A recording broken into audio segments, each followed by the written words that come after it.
अस्सलाम वालेकुम dear students. आज की वीडियो में हम क्लास 9 का chapter number 5 cell cycle start करने लगे हैं। अमूमन ये चैप्टर शॉर्ट क्वेश्चंस के लिए ही प्रिपेयर किया जाता है, इसलिए आज की वीडियो में मैं आपको इसके शॉर्ट क्वेश्चंस के बारे में बताऊंगी कि इस चैप्टर में कौन कौन से शॉर्ट क्वेश्चंस इंपॉर्टेंट हैं। बायोलॉजी के चैप्टर नंबर 1 में आपने सेल बायोलॉजी की डिफ़ाइन पढ़ी थी। आपने डिफ़ाइन में पढ़ा था cell biology it deals with the study of structure and function of cell and organelles. It also involves in the cell division of the cell. इसका मतलब है कि सेल बायोलॉजी में आप सारे ऑर्गेनेलिस के स्ट्रक्चर और फंक्शन की बात करते हैं। इसके अलावा आप सेल डिवीजन की बात करते हैं, यानी कि हमने सेल साइकिल डिवीजन की बात करेंगे।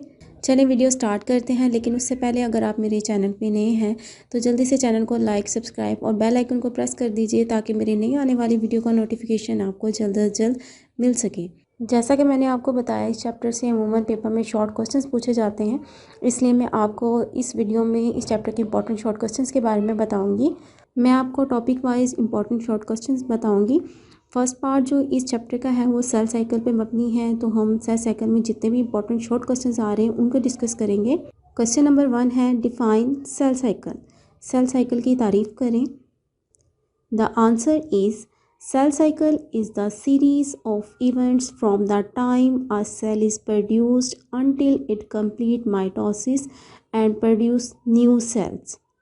सेल साइकिल से मुराद मरहलावार वाक़यात का एक ऐसा सिलसिला है जिसमें एक सेल को प्रोड्यूस किया जाता है, यहाँ तक कि उसमें माइटोसिस का अमल मुकम्मल हो जाता है और न्यू सेल्स प्रोड्यूस किए जाते हैं। इट मीन्स सेल साइकिल में स्टेप बाय स्टेप एक प्रोसेस कंप्लीट होता है जिसमें एक सेल में एक छोटा सा सेल लिया जाता है, उसकी ग्रोथ करवाई जाती है।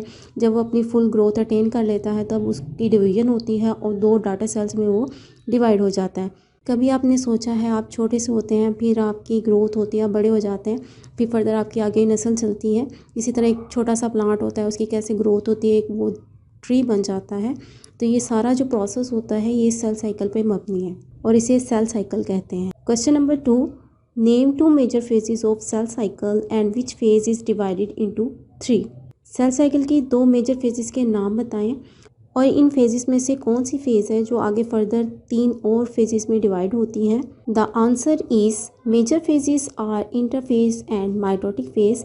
इसकी जो मेजर फेजेस हैं वो हैं इंटरफेज और mitotic phase. And interphase is further divided into 3 phases, G1 first gap, S phase synthesis phase and third one is G2 second gap. Question number 3, what is G1 phase? Write the importance of G1 phase. G1 phase क्या है और G1 phase की अहमियत लिखें। The answer is during this phase cell increase its supply of proteins and ribosomes and grows in size. This phase is also marked by the synthesis of various enzyme. इस phase के दौरान एक तो cell protein और ribosomes की supply को बढ़ाता है एंड ग्रो इन साइज और साइज को बढ़ाता है। This phase is also marked by the synthesis of various enzyme. इस फेज़ में बहुत सारे इंजाइम की सिंथेसिस भी करवाई जाती है। Question number 4, explain S phase in cell cycle. What changes occur in S phase. Cell cycle में एस फेज़ की वजाहत करें और एस फेज़ के दौरान कौन सी तब्दीलियाँ होती हैं।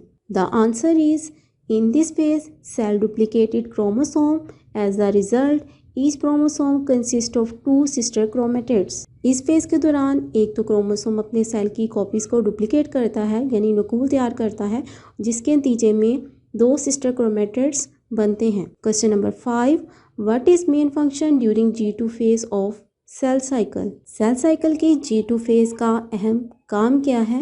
The answer is cell prepares proteins that are essential for mitosis mainly for the production of spindle fibres. Cell proteins बनाता है जो कि माइटोसिस के लिए ज़रूरी है, इसके अलावा स्पिंडल फाइबर्स की प्रोडक्शन के लिए भी ज़रूरी है। Question number 6, what do you know about G naught phase. आप जी नॉट फेज़ के बारे में क्या जानते हैं। The answer is in multicellular eukaryotes, cell enter G naught phase from G1 and stop dividing. Multicellular eukaryotes में cell G naught phase में दाखिल होता है G1 से और अपनी तादाद को बढ़ाना रोक देता है। और मल्टीसेलुलर यूकैरियोट्स के बारे में मैं आपको पहले भी बता चुकी हूँ। मल्टीसेलुलर मीन्स ऐसे सेल जो एक से ज़्यादा सेल्स पर मुश्तमिल होते हैं, और यूकैरियोट्स जिनमें प्रोमिनेंट न्यूक्लियस मौजूद होता है। Some cells remain in G naught for indefinite period. कुछ सेल्स ऐसे होते हैं जो जी नॉट फेज में इंडेफिनेट पीरियड के लिए होते हैं, जैसे कि neurons. Some cells enter semi permanently. कुछ ऐसे सेल्स होते हैं जो कम दौरानी के लिए होते हैं, जैसे कि cells of liver and kidney. Some cells not enter in G naught and continue to divide. कुछ सेल्स ऐसे होते हैं जो जी नॉट फेज में दाखिल नहीं होते और अपनी तादाद को बढ़ाना जारी रखते हैं। For example epithelial cells.